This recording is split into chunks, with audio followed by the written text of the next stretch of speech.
आपण अत्यंत महत्त्वपूर्ण अपडेट पाहतो. हा व्हिडिओ आपण शेवटपर्यंत पाहा. राज्य अधिकारी व कर्मचाऱ्यांसाठी आत्ताची मोठी बातमी 27 जुलै 2026. नमस्कार मित्रांनो, चॅनलमध्ये आपले स्वागत आहे. तत्पूर्वी आपण नवीन असाल चॅनलला आता सबस्क्राईब करा, समोरील बेल आयकॉनला क्लिक करा. निश्चितच नवनवीन अपडेट अखिल कामसर क्लासेस चॅनलमार्फत सतत आपल्याला पाहायला मिळतील. पाहूया सविस्तर. EPFO इंटरेस्टेड क्रेडिट 2025-26 कर्मचारी भविष्य निधी संघटना EPFO या आर्थिक वर्ष 2025-26 साठी PF खातेदारांच्या खात्यात 8.25% दराने व्याज जमा करण्याची सुरुवात केली आहे. अनेक खातेदारांच्या नोंदणीकृत मोबाईल क्रमांकावर व्याज जमा झाल्याचे SMS पाठवण्यात आले आहे. त्यामुळे कर्मचाऱ्यांमध्ये आनंदाचे वातावरण असून आता आपल्या खात्यात किती व्याज जमा झाले हे सहज तपासता येणार आहे. 8.25% दराने व्याज जमा. EPFOने आर्थिक वर्ष 2025-26 साठी 8.25% दराने व्याज खात्यामध्ये वर्ग केले आहे. 31 मार्च 2026 पर्यंत PF खात्यात असलेल्या शिल्लक रकमेवर हे व्याज जमा करण्यात आले आहे. यंदा नव्या केंद्रीकृत IT प्रणालीमुळे व्याज जमा करण्याची प्रक्रिया गत वर्षीच्या तुलनेत अधिक वेगाने पूर्ण होत आहे.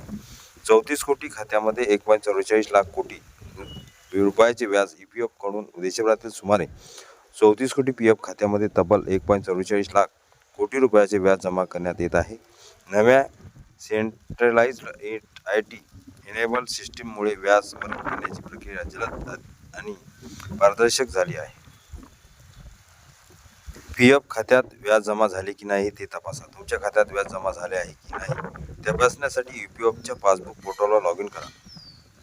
PF खात्यात व्याज जमा झाले की नाही ते तपासा. तुमच्या खात्यात व्याज जमा झाले आहे की नाही हे तपासण्यासाठी EPFच्या पासबुक पोर्टलवर लॉग इन करा.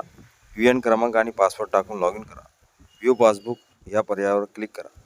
संबंधित इस्टॅब्लिशमेंट ID निवडा. आर्थिक वर्ष 2025-26 निवडल्यानंतर जमा झालेले व्याज आणि संपूर्ण व्यवहार पाहता येतील. उमंग ॲपवरून बॅलन्स तपासता येणार. EPF सदस्यांनी उमंग ॲपद्वारे PF खात्याची शिल्लक पासबुक आणि इतर सेवा उपलब्ध आहेत. मोबाईलवरून काही मिनिटातच PF बॅलन्स तपासता येतो. क्लेम ऑटो सेटलमेंटची मर्यादा वाढली. EPFने अलीकडेच ऑटो क्लेम सेटलमेंटच्या मर्यादा 5 लाखापर्यंत वाढवली आहे. तसेच नियमानुसार पात्र सदस्यांना PF खात्यातील उपलब्ध शिल्लक रक्कमही पैकी 75% पर्यंत रक्कम वाढवण्याची सुविधा उपलब्ध आहे. पोर्टल अपग्रेडनंतर व्याज जमा. काही दिवसापूर्वी UN मेंबर इंटरफंस आणि पासबुक पोर्टल अपग्रेडेशनसाठी तात्पुरते बंद ठेवण्यात आले आहे.